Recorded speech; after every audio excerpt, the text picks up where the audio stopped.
qabadheetiin jira oduu torbee wajjinaan Munawwar Ahmadi. Oduu keenya jalqabaatiin mootummaan Itoophiyaa lola kaabaatti gaggeessaa jiruun biyyattii guututti labsii muddamaa kan labse torbee kana keessa ture. Manni maree ministeerota walgahii ariifachiisaa sadaasa 2021 gaggeessan guutummaa Itoophiyaatti labsii yeroo muddamaa labsee ture. Labsii yeroo muddamaa guutuu biyyattiitti labsames mana marii bakka bu'oota ummataatiin ji'a jahaaf raggaasifamee jira. Labsii yeroo muddamaa labsame kun erga humnoonni Tigraay lola gaggeessaa jiraniin magaalota naannoo Amaaraa Dasee fi Kombolchaa qabachuu ibsaniin booda. Labsichaan qaamni labsii yeroo muddamaa raawwachiisuu fi olaantummaan hoogganu ittaamaa Jorshuumii waliigalaa raayyaa ittisa biyyaa yeroo ta'u itti yaamamni isaa muummicha ministeeraa Abiy Ahmadiif tahajamee jira. Hoogganni ajaja kanaa bakkuma kamittuu kan to'atuu fi kan ajaju yeroo ta'u dargaggoota hidhatanii jiran leenjisuun gara waraanatti ajajuu dandaas jamee jira. Kana malees magaalota keessatti sa'a daangessuu tajaajiloota geejjibaa ugguruu qaamota yakkaan shakkee ajaja malee sakatta'uu fi to'achuu kallattiinis ta'e kallattiin qaamolee humna shororkeessaaf hamilee fi meeshaan deeggaran hayyamni isaanii akka haqamu gochuu danda'a jamee jira. Miidiyaalee fi gaazexeessota dhimma biyyattii irratti dhiibbaa uuman hayyama isaanii haquu fi saamsuufis to'achuu danda'a jamee jira. Namni kamiyyuu hayyama ajaja labsii kanaa malee meeshaa waraanaa qabatee deemuu ugguruu fi kanneen biraa baay'ee dhorkee jira. Gama biraatiin erguma labsii yeroo muddamaa labsame bulchiinsi magaalaa Fiinfinnee namoonni meeshaalee waraanaa hayyama hin qabne qabdan guyyoota lama keessatti buufata poolisii naannoo isinitti dhiyoo jirutti argamutti akka galmeessan jechuunis gaafate. Konkolaataan osoo jiruu erga labsii yeroo muddamaa labsamee kaasee magaalaa Fiinfinnee keessatti dhalattoonni Tigree fi Oromoo magaalattii keessaa funaanamanii hidhatti guuramaa jiraachuun gabaafamaa jira.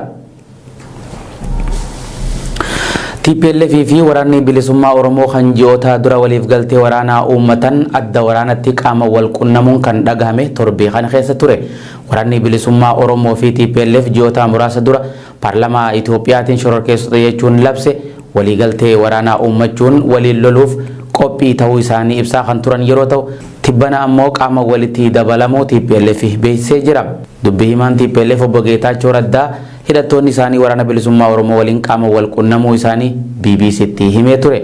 Obbo Geetaachoon humnoonni lamaan wal arguu malee eessatti akka wal qunnamanis ifan goone. Obbo Geetaachoon kana kan dubbatan wayita humnoonni isaanii magaalota Dasee fi Kombolchaa kan Fiinfinnee irraa fageenya kiiloomeetira 350 fagaatan to'atanii fi gara naannoo Amaaraa bulchiinsa godina addaa saba Oromoo Walloo magaalaa Khamisee seenuu ibsanitti. Ajajaan olaanaa waraana bilisummaa Oromoo obbo Marroo Dirribaa immoo wiixata dabre BBCtti akka himanitti humnoonni lamaan guyyoota dhufan keessatti waliin ta'anii humnoota mootummaa haleeluu akka eegalanii fi dhiyootti duula waraanaa eegalaa jiraachuu dubbatee jira. Dabaluunis Marroon waraanni bilisummaa Oromoo lola gaggeessaa jiraniin lixa giddugaleessaa fi kibba Oromiyaa keessatti magaalota hedduu to'achaa jiraachuu hime. Waraanni mootummaa lola jabaa osoo hin godhin duubatti deebi'uu fi baqachaa jiraachuu dubbatee jira. Waraanni bilisummaa Oromoo fi TPLF waliigaltee uummatan kanaan yeroo dhiyootti duula lolaa gaggeessanii magaalaa guddittii biyyattii Fiinfinnee to'achuuf akka jiranillee ibsamee jira. Waraanni bilisummaa Oromoo fi humnoonni Tigraay adda waraanaa Walloo irratti waliin lolaa jiraachuu maddi oduu Dimtsii Wayyaanee guyyaa kaleessaa gabaasee jira. Akka gabaasaa kanatti humnoonni Tigraay fi waraana bilisummaa Oromoo waliin ta'uun godina addaa saba Oromoo Walloo baatee dhuunfachuu ibsanii jiran. Miseensonni waraana bilisummaa Oromoo fi Tigraay haasawa taasisaniin waliin lola gaggeessaa jiraachuu fi fuula durattis kana caalaa tokkummaan akka lolan ibsanii jiran. Erga waraanni bilisummaa Oromoo fi TPLF godina addaa saba Oromoo Walloo Khamisee fi baatee dhuunfachuu ibsaniin booda mootummaan federaalaa guyyoota 8 dabre kana haleellaa xiyyaaran gaggeessaa jiruun magaalaa Caffaa Roobiit jedhamtu keessatti namoota nagayaa 50 caalan ajjeesuu fi baay'ee madeessuun gabaafamaa jira. Guyyaa kaleessaatis gochaan fakkaatan raawwatamaa kan jiru yeroo ta'u naannoo magaalaa Caffaa Roobiit Jaarraa Dalgoo Harawaaca daandii baaburaa yookiin harraa Turkii bakkeewwan jaamanitti waraanni jabaan gaggeeffamaa oolu maddeen naannichaa gabaasanii jiran. Uummanni Oromoo kan godina addaa saba Oromoo Walloo sirnoota nafxanyaatiin hin jilbifanne sababa kanaan dhabamsiisuuf xayyaaran rukutaa jiraachuun dubbatamaa jira. Oduma wal qabateen humnoonni 9 karaa hidhannootiin mootummaa Itoophiyaa fonqolchuuf waliigaltee kan mallatteessan torbee kana keessa ture. Addi bilisa baasaa uummata Tigraay fi waboo dabalatee gareeleen finciltoota 9 mootummaa Itoophiyaa kuffisuun mootummaa coomsaa ijaarrachuuf qindoomina uumuu sadaasa 5 Waashintan DC'tti walii galuun isaanii ni beekama. Waraana bilisummaa Oromoo bakka bu'uun walga'icha irratti kan argame dubbii himaan waraana bilisummaa Oromoo idil addunyaa obbo Odaa Tarbii BBC fakka yaada kannetti qindoominni humnoonni siyaasaa 9 ijaaran kun galmi isaa hatattamaan mootummaa abbaa irree biyya aangorraa buusuun mootummaa coomsaa ijaaruudha. Sambooda qooda fudhattoota hunda waliin ta'uun hegeree qaamota hundaan fudhatama qabu lafa kaa'uun mariin godhamaa jira jee. Qindoominni humnoota siyaasaa kun adda tokkummaa humnoota federaalistii fi konfederaalistii Itoophiyaa akka jedhamee yaamamu Reuters dursee gabaasee jira. Qaamonni sagalan qindoomina humnoota siyaasaa uuman kanneen adda bilisa baasaa uummata Tigraay, waraana bilisummaa Oromoo, adda bilisummaa biyyaalessaa Sidaamaa, Somali State Resistance, adda tokkummaa warraaqsa dimokiraatawaa Affaar, sosochii dimokiraatawaa Agaw, sosochii bilisummaa uummata Benishangul, waraana bilisummaa uummata Gaambeellaa fi paartii dimokiraatawaa Qimaanti ta'uunis beekamee jira. Qindoomina humnoota federaalistii kanarratti hanga ammatti mootummaan Itoophiyaa ifatti waan jeen qabu. Gama kaanii muummichi ministeera Abiyyi Ahmad barruu gabaabaa afaan Amaaratiin fuula feesbuukii isaa irratti ganama kana sadaasa 6 maxxanseen cimimmuun ulfaattuun isa dhumaa wayitaa gurbaan itti dhalatudha. Yeroon qormataa kunis yeroo gootonni itti dhalatanidha. Dabaluunis qormaanni nu jabeessaa jira. Ilmaan Itoophiyaa guutuutti kaanii jiran. Qormaatonni daandilee biraa nu agarsiisaa jiran firoottan fuula isaanii nurraa garagalfatanis dachaan fira gaafa rakkoo argannee jira jechuun barreessee jira. Facebook maxxansa muummicha ministeera Abiyyi Ahmad lammiilee gara lolatti kaasan haquu kan ibsee torbii kana keessa ture. Muummichi ministeera Abiyyi Ahmad barruu guyyoota muraasa dura maxxanseen hojii idilee yeroof dhiifnee namuu waan qabuun TPLF awwaaluuf akka duulu jechuun duula lolaa labsuun ni beekama. Dhaabbanni Facebook sadaasa 3 bara 2020 maxxansa muummicha ministeeraa finciltoota akka awwaalaniif gaafatan haquu kan ibsee yeroo ta'u, maxxansi muummicha ministeeraa kun faallaa imaammata isaanii ta'uun hokkara kakaasa jechuun haqe. Humnoonni Tigraay lola waggaa tokkoof humnoota mootummaa waliin gaggeessaa turan dhihoo kana magaalota murteessaa ta'an kanneen akka Dasee fi Kombolchaa to'achuu hordofe muummichi ministeeraa muddamsuun namuu waan qabuu fi gara danda'uun gara waraanaa akka duulu maxxansee ture. Hojjettoonni dhaabbata feesbuukii keessa hojjetaa turan kanneen sababoota garaagaraatiin dhaabbaticha keessaa ba'an dhaabbanni feesbuuk maxxansaalee hokkara Itoophiyaa keessatti deemaa jiran hammeessaa turan dhaabsisuuf hojii gaa'in hojjenne jechuun qeeqaati turan.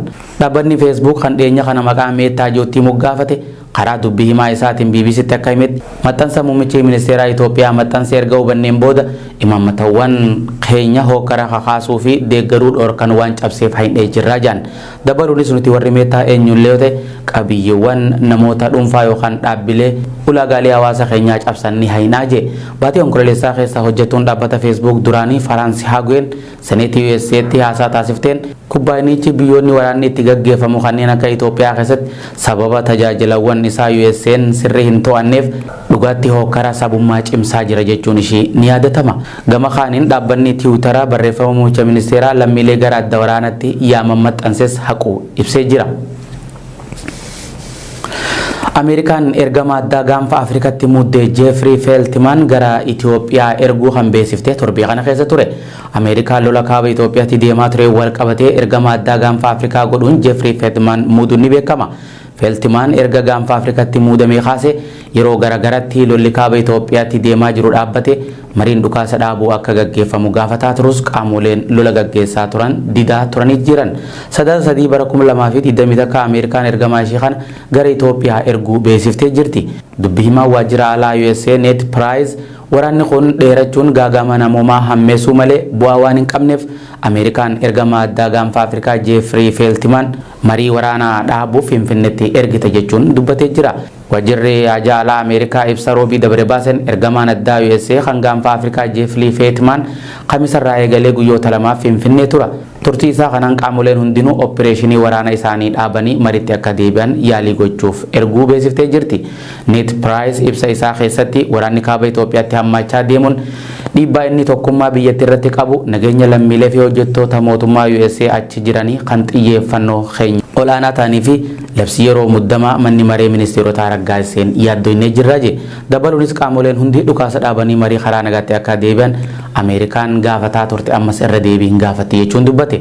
Jeffrey Feltman barruu gabaabaa fuula Tiwutara isaa irratti guyyoota muraasa dura barreesseen mootummaa wajjin akka kanaan dura itti fufuu hin dandeenyu TPLFs Fiinfinnee qabachuu ni morminaa jechuun barreesse.